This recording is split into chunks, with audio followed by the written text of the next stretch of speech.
Hi అండి. 'ప్రేమతో 41వ భాగం' వినండి. Vikrant retired police officer Kulkarni గురించి చెప్తుంటే అది వింటూ ఉంది సునంద. అవునా, ఈ కేసు క్లియర్ అయ్యాక ఒకసారి కలుద్దాం. నిజాయితీ గల ఆఫీసర్స్ అంటే నాకు గౌరవం ఎప్పుడూ ఉంటుంది అంది సునంద.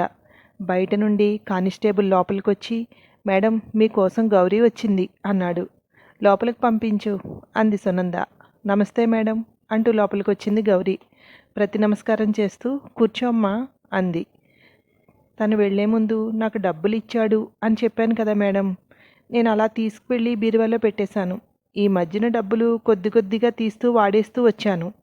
ఈరోజు బీరువా క్లీన్ చేస్తుంటే నాకు ఈ స్లిప్ దొరికింది అంది గౌరీ తన దగ్గరున్న పేపర్ ఇస్తూ. అందుకుంది సునంద. ఏదో బంగారం అమ్మేసినప్పుడు ఇచ్చిన రిసిట్. ఎవరో బంగారం అమ్మేసి మా మావకి అని ఆగి, అలా అనాలని లేదు, ఎవరిని బెదిరించాడో ఏం చేశాడో పాపం. ఎవరో బంగారం అమ్మేసి డబ్బులు ఇచ్చారు. సతీష్ చేసిన పాపాల్లో ఇంకో పాపం బయటకు వచ్చింది. దాని మీద డేట్ కూడా ఉంది మేడం అంది గౌరీ. అవును, మీ ఇంట్లో బంగారం ఏమైనా అమ్మేశాడేమో చూసావా అంది సునంద. లేదు మేడం, నేను లావణ్యను కూడా అడిగాను. తను కూడా నేనేది అమ్మమనలేదు, ఇవ్వలేదు అంది గౌరీ. చూడు, ఇది డీటెయిల్స్ అన్నీ రాబట్టు. దీన్ని పట్టుకుని లాగితే ఎవరో ఒకరు బయటకు వస్తారు అంది సునంద విక్రాంత్ చేతికి ఆ పేపర్ ఇస్తూ. విక్రాంత్ అది తీసుకుని బయటికి వెళ్ళాడు. మీ మదర్ వాళ్ళు ఉన్నారా, ఒకదానివే ఉంటున్నావా అంది సునంద. ఉన్నారు మేడం, ఊరికి పోదాం వచ్చే అంటున్నారు. కానీ ఈ కేసులో నేను ఇన్వాల్వ్ అయి ఉన్నాను కదా, ఇది తేలే వరకు రానని అన్నాను. మామూలుగా అయితే ఒప్పుకోపోయేవారు. ఇప్పుడు నేను ఇక్కడి నుండి కదలకూడదు అన్నారుగా, ఇంక వాళ్ళు కూడా ఉండిపోయారు అంది గౌరీ. నువ్వు హాయిగా కాలేజీలో జాయిన్ అయ్యి చదువుకో. ముందు నీ కాళ్ళ మీద నువ్వు నిలబడు. అప్పటికి మనసులో ఉన్న బాధలన్నీ పూర్తిగా క్లియర్ అవుతాయి. మంచి వ్యక్తిని చూసి పెళ్లి చేసుకో అంది సునంద. నాకు ఒక కూతురుంది మేడం. ఇప్పటి నుండి అదే నా జీవితం.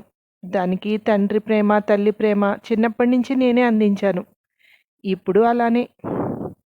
పేరంటే తనకిష్టమైన పేరు లావణ్య అని పెట్టాడు, కానీ ఎప్పుడూ దాన్ని ఇష్టపడలేదు. అదేలేండి అంది దుఃఖం గొంతుకి అడ్డుపడుతుంటే. సునంద అక్కడే ఉన్న మంచినీళ్లు తన ముందుకు పెట్టింది. తీసుకొని తాగి, అంతమందిని ఇష్టపడుతూ అంతమందితో ప్రయాణం సాగిస్తూ నాతో సంసారం చేశాడు అంటే ఎందుకో నాకు నేనంటే అసహ్యం వేస్తుంది. చిన్నప్పటి నుండి కూడా మా మామ అంటే నాకు చాలా ఇష్టం మేడం. రౌడీలా తిరిగినా, తాగి వచ్చినా, ఏం చేసినా ఇష్టపడేదాన్ని, సమర్థించేదాన్ని కూడా. కానీ దీన్ని సమర్థించలేకపోతున్నాను. మనసు ఒప్పుకోవడం లేదు మేడం. ఎవరో పెద్దతను సతీష్తో గొడవ పడ్డాడు అని తెలిసినప్పుడు నా తమ్ముడు ఇదంతా బయటికి లాగాలని తెలుసుకుంటూ పోతుంటే, వాడు తెలుసుకున్న విషయాలు వింటుంటే ఆగి నిశ్శబ్దంగా కూర్చుండిపోయింది. తనను తాను సంభాళించుకుంటుంది అని అర్థమైంది సునందకు. పాపం, వాడు నాకు చెప్పలేక వాడిలో వాడే కుళ్ళిపోతుంటే నా కూతురి మీద ఒట్టు వేయించి అన్నీ నేను తెలుసుకున్నాను. వాళ్ళందరినీ 1, 2 సార్లు నేను చూశాను. కానీ వాళ్ళ ఇళ్లల్లో కాంట్రాక్ట్లు తనకిస్తారని చెప్పాడు. అలా తెలుసు, కానీ ఇలా అస్సలు తెలీదు. మౌనిక కూడా నాకు తెలుసు. నాకు చీరలు పంపించింది. కానీ ఆ మౌనికతో మామకున్న సంబంధం మాత్రం నేను తెలుసుకోలేకపోయాను. ఇంకో ఆడదాన్ని మనల్ని ఒకే రకంగా చూస్తున్నాడు అంటే అది స్థాయిని బట్టి కాదు మేడం. వాళ్ళు ఎంత ఉన్నవాళ్ళైనా, లేదా అది ఎందుకు పనికిరాని ఆడదైనా, మనతో పాటు ఈక్వల్గా వాళ్ళని కూడా చూశాడా. ఒక రకంగా చెప్పాలంటే నాకంటే ఎక్కువ వాళ్ళకే ప్రిఫరెన్స్ ఇచ్చాడు. అది భరించడం చాలా కష్టంగా ఉంది మేడం. ఆ గొంతు నిండా ఆపలేని దుఃఖం బలవంతంగా ఆపుకుని మాట్లాడుతోంది. నేను ఎవరితోటి నా పర్సనల్స్ పంచుకోను అని టోపీ తీసి పక్కన పెట్టి గౌరీ చేతులు పట్టుకుంది సునంద. నా భర్త నా ఇంటి పని మనిషితో సంబంధం పెట్టుకున్నాడు. నేను ఈ పొజిషన్లో ఉండగానే నా ఈ పొజిషన్ అతనికి పొగరు అనిపించింది. పని మనిషి అతనికి తన కాలు కింద పాదాలొత్తేదానిలా కనిపించింది. నేను వాళ్ళిద్దరికీ పెళ్లి చేసి బయటకు వచ్చేశాను. ఇప్పుడు నా లైఫ్ని ఇదిగో చూస్తున్నావుగా, ఇదే నా లైఫు అంది. సునంద చేతుల్లో ఉన్న గౌరీ చేతులు సునంద చేతిని ఆసరాగా పట్టుకున్నాయి. మేడం, మీకు పిల్లలు లేరా అంది. బోలెడు మంది ఉన్నారు. కడుపును పుడితేనే పిల్లలా? వాళ్ళందరికీ అమ్మా నాన్న లేరు, నాకు పిల్లలు లేరు. అందుకే వాళ్ళందరినీ అడాప్ట్ చేసేసుకున్నాను. ఇప్పుడు నాకు పిల్లలున్నారు, వాళ్ళకి అమ్ముంది, నాన్న కూడా నేనే. బ్రతకడానికి కావలసింది మనం ఇష్టపడిన వాళ్ళు మనల్ని ఇష్టపడడం కాదు, మనల్ని మనం ఇష్టపడడం. మనల్ని ఇష్టపడే వాళ్ళు కూడా ఉంటారు. వాళ్ళు కొంచెం లేటుగా కనపడతారు మనకి. నాకు అలా కనపడిన వాళ్ళే ఆ పిల్లలు. సునంద మాట్లాడుతుంటే గౌరీ రెప్పవాల్చకుండా సునంద ముఖాన్నే చూస్తోంది. ఇప్పుడు నాకు ఏ చీకు చింత లేదు. డ్యూటీలో ఉన్నంతసేపు నాతో బ్రెయిన్ అంతా ఇక్కడే ఉంటుంది. ఇంటికి వెళ్ళాక వాళ్ళతో మాట్లాడాక హాయిగా నిద్రపోతాను. ఇంతకంటే ప్రశాంతత ఇంకెక్కడ దొరుకుతుంది? నిన్ను పెళ్లి చేసుకోమని ఎందుకు చెప్తున్నానో తెలుసా? నీది ఇంకా చిన్న వయసు. నిండా 20 ఏళ్ళు లేని పిల్లవు నువ్వు. ఇప్పుడే పెళ్లి గురించి ఆలోచించాల్సిన పనేం లేదు. హాయిగా చదువుకో. నీ కాళ్ళ మీద నువ్వు నిలబడు. అప్పుడు నిన్ను అర్థం చేసుకునే మనిషి దొరుకుతాడు అనిపిస్తేనే నీ జీవితంలోకి ఆహ్వానించు. నేనెప్పుడూ నీకు తోడుగా ఉంటాను. ఏ అవసరం వచ్చినా నన్ను అడగచ్చు అంది సునంద. ఒక అక్కలా మీరు నాకు తోడుంటే నేను ఖచ్చితంగా నిలబడగలను మేడం. మీరిచ్చిన భరోసా నేను ఎప్పటికీ మర్చిపోను. అన్నిటినీ అధిగమించి నేను నిలబడి చూపిస్తాను అంది గౌరీ. గుడ్, అలా ధైర్యంగా ఉండు. ఏ అవసరం వచ్చినా నాకు ఫోన్ చేయి. నా నెంబర్ ఉంది కదా నీ దగ్గర అంది చేతిని వెనక్కి తీసుకుంటూ. ఉంది మేడం. ఇప్పుడు నాకు లావణ్య కూడా ఫ్రెండ్. సురేష్ అన్న కూడా చాలా మంచివారు. ఇద్దరూ నాకు సపోర్టుగా ఉన్నారు అంది. మంచి వాళ్ళకి అంతా మంచి జరుగుతుంది. ఇంటికి వెళ్ళు. ఏదైనా అవసరమైతే ఫోన్ చెయ్యి. నువ్వు రావద్దు, వీలైతే నేనే వస్తాను అంది సునంద. ఉంటాను మేడం, థ్యాంక్ యూ అని వెళ్ళిపోయింది గౌరీ. గౌరీ వెళ్ళిన వైపే అలా చూస్తూ ఉండిపోయింది సునంద. లావణ్య సతీష్ని యాక్సెప్ట్ చేసి ఉంటే ఖచ్చితంగా ఈ పిల్లని చంపేసేవాడు. తనని నమ్ముకుని తన కూడా ఉన్న గౌరీ నచ్చలేదు. తనని వద్దనుకుని దూరంగా పెట్టిన లావణ్య మీద పిచ్చి ప్రేమను పెంచుకున్నాడు. ఫ్రెండ్షిప్ అనుకుని దగ్గరగా ఉన్నవాళ్ళు ఏ దృష్టితో చూస్తున్నారో కనిపెట్టకపోతే ఇలాంటి అర్థాలే జరుగుతాయి. లావణ్య కోసం భార్యను చంపేయాలనుకున్నాడు. ఆఖరికి తన ప్రాణాలు తానే పోగొట్టుకున్నాడు. అలా ఆలోచిస్తూ ఉండిపోయింది సునంద. విక్రాంత్ లోపలికొచ్చి, బంగారం అమ్మిన వారు ఎవరో తెలుసా? శ్రీనివాస్. కానీ 2 లక్షలు కాదు, లక్షకే అన్నాడు. మరి బిల్లులో 2 లక్షలు ఉందేమో. గౌరీ కూడా 2 లక్షలు ఇచ్చాడని చెప్పింది అంది సునంద. ఇక్కడ అమౌంట్ మీద స్టాంప్ వేయడంతో మనకు అక్కడ నెంబర్ కనిపించలేదు. గౌరీకి 2 లక్షలు ఇచ్చాడు అని తెలుసు కనుక మనం ఇంకా అలాగే అనేసుకున్నాం. ఎందుకంటే ఆల్రెడీ 2 లక్షలు ఇచ్చాడని తెలుసు కనుక. అక్కడ నెంబర్ కనిపించట్లేదు. 1 లక్ష శ్రీనివాస్ ఇచ్చాడు, ఇంకో 1 లక్ష ఎవరిచ్చారో తెలియాలి అన్నాడు. ఓ, అయితే మన అనుమానం కరెక్టే. శ్రీనివాస్ సతీష్ని కలిశాడు, డబ్బులు కూడా ఇచ్చాడు. లావణ్యని వదిలేయమని అడుగుండొచ్చు. వీడు దానికి డబ్బులు అడుగుంటాడు. ఓరి దేవుడా, వీడు అమ్మాయి కోసం ఎంత పిచ్చెక్కిపోయాడో. ఆ పిల్ల ప్రేమ కావాలనుకున్నాడు, ఆ పిల్లతో పాటు డబ్బు కూడా కావాలనుకున్నాడు అంది. ఖచ్చితంగా ఇది మనకు పనికొచ్చేదే. ఇది చూపించి అతన్ని ప్రశ్నించచ్చుగా అన్నాడు విక్రాంత్. వద్దు, తొందరపడద్దు. వాళ్ళ ఇంటి దగ్గర వెయిట్ చేస్తున్న మనిషిని అలర్ట్ చెయ్యి. అసలు వదలొద్దు. ఎక్కడికి వెళ్తే అక్కడికి ఫాలో అవ్వమను అంది. మనము హంతకుడు దగ్గరగా వెళ్తున్నాం. తండ్రి కొడుకు కలిసి ఇదంతా చేశారు. కొడుకు ఏమీ తెలియనట్టుగా పార్టీకి వచ్చాడు. తండ్రి బహుశా ప్రాణం పోయే వరకు అక్కడ కూర్చుని ప్రాణం పోయిన తర్వాత వచ్చి ఉంటాడు అన్నాడు విక్రాంత్. అవును, అలా అయ్యే ఛాన్స్ కూడా ఉంది. ఏదైనా కానీ ఇప్పటి కరెక్ట్ పాయింట్లోకి వచ్చామనుకుంటున్నాను నేను. ఇక శ్రీనివాస్ను ఫాలో అయితే దొరికేస్తాడు. లేదంటే అప్పుడే వెళ్ళి మనం ఈ బిల్లు చూపించి ఇది మీరు అమ్మి సతీష్కి ఎందుకు ఇచ్చారు అని అడగచ్చు అంది. నేనైతే ఈ ఆధారంగా శ్రీనివాస్ను అరెస్ట్ చేసి తీసుకొచ్చేయడం బెటర్ అనుకుంటున్నాను అన్నాడు విక్రాంత్. అసలు నేరస్తుని పట్టుకోలేక కనిపించిన అందరినీ లోపల వేస్తున్నారని టాక్ వచ్చేసింది. ఇప్పుడు ఎక్కడికి వెళ్తాడు ఇతను? ఇతను ఒక్కడే అయితే చేయలేదుగా, కూడా ఇంకొకళ్ళు ఎవరో ఉన్నారుగా. వెయిట్ చెయ్యి, కంగారు పడకు అంది సునంద. శ్రీనివాస్ని ఫాలో అవుతున్న వ్యక్తికి విక్రాంత్ ఫోన్ చేసి, అతన్ని ఫాలో అవ్వమన్నాను కదా, ఉదయం నుండి బయటకు వచ్చాడా, ఎక్కడికన్నా వెళ్ళాడా అన్నాడు విక్రాంత్. లేదు సార్, ఇప్పుడే వెళ్తున్నాడు, నేను ఫాలో అవుతున్నాను అన్నాడు అతను. ఎలా వెళ్తున్నాడు అన్నాడు విక్రాంత్. బండి మీద సార్ అన్నాడు. ఓకే, నువ్వు బండి మీదే ఫాలో అవుతున్నావు కదా. అక్కడ అతను ఎవరితోనైనా మాట్లాడుతుంటే ఆ మాటలు వినటానికి కూడా ట్రై చేయి అన్నాడు విక్రాంత్. అలాగే సార్ అన్నాడు. కాల్ కట్ చేసి, ఇప్పుడే వెళ్తున్నాడు, ప్రొద్దుటి నుండి బయటికి రాలేదట, ఇప్పుడే బయటికి వెళ్తున్నాడు, మనవాడు ఫాలో అవుతున్నాడు అన్నాడు విక్రాంత్. మౌనిక పొరపాటు పడి ఉంటుంది. శ్రీనివాసే బెదిరించుంటాడు. లేదంటే సతీష్కి శ్రీనివాస్ తెలీదేమో. మన అనుమానం కిషోర్ మానసుల మీదకి వెళ్ళింది, కానీ మానస్ తండ్రి గురించి అస్సలు పట్టించుకోలేదు అంది సునంద. అంటే వాళ్ళిద్దరూ సతీష్తో డీల్ మాట్లాడుకున్నారు కనుక మనం వారిని పట్టించుకున్నాం. వాళ్ళ తండ్రిని ఎందుకు పట్టించుకుంటాంలే. వాళ్ళు దీంట్లో ఇన్వాల్వ్ అయ్యారా అనే ఆలోచన కూడా మనకు రాలేదు అన్నాడు. అదే నాకు ముందు నుండి అనుమానమే. హంతకుడు మన చుట్టూనే ఉన్నాడు, మనం కనిపెట్టలేకపోతున్నాము అని అంది. ఏమో, నాకైతే ఖచ్చితంగా హంతకుడు దొరికేశాడు అనిపిస్తోంది అన్నాడు విక్రాంత్. ఒక 10 నిమిషాల్లోపే మళ్ళీ ఫోన్ చేశాడు అతను. సార్, వచ్చేటప్పుడు దారిలో 2 పార్కులు దాటేశాం. ఈ 3వ పార్కు దగ్గరకు వచ్చి కూర్చున్నాడు. ఎవరి కోసమో ఎదురు చూస్తున్నాడు సార్ అన్నాడు. పార్కులో కూర్చోవడానికి ఇవన్నీ వదిలేసి అక్కడికి వెళ్ళాడు అంటే ఏదో ఉంది అక్కడ. గమనిస్తూ ఉండు.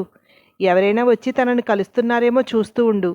అతను మాత్రం నీ దృష్టి నుండి తప్పించుకోకూడదు. జాగ్రత్త అన్నాడు విక్రాంత్. కాల్ కట్ చేసి, ఈవేళ హంతకుడు దొరికేసేలా ఉన్నాడు. అనుమానం లేదు, ఇది చేసింది శ్రీనివాస్.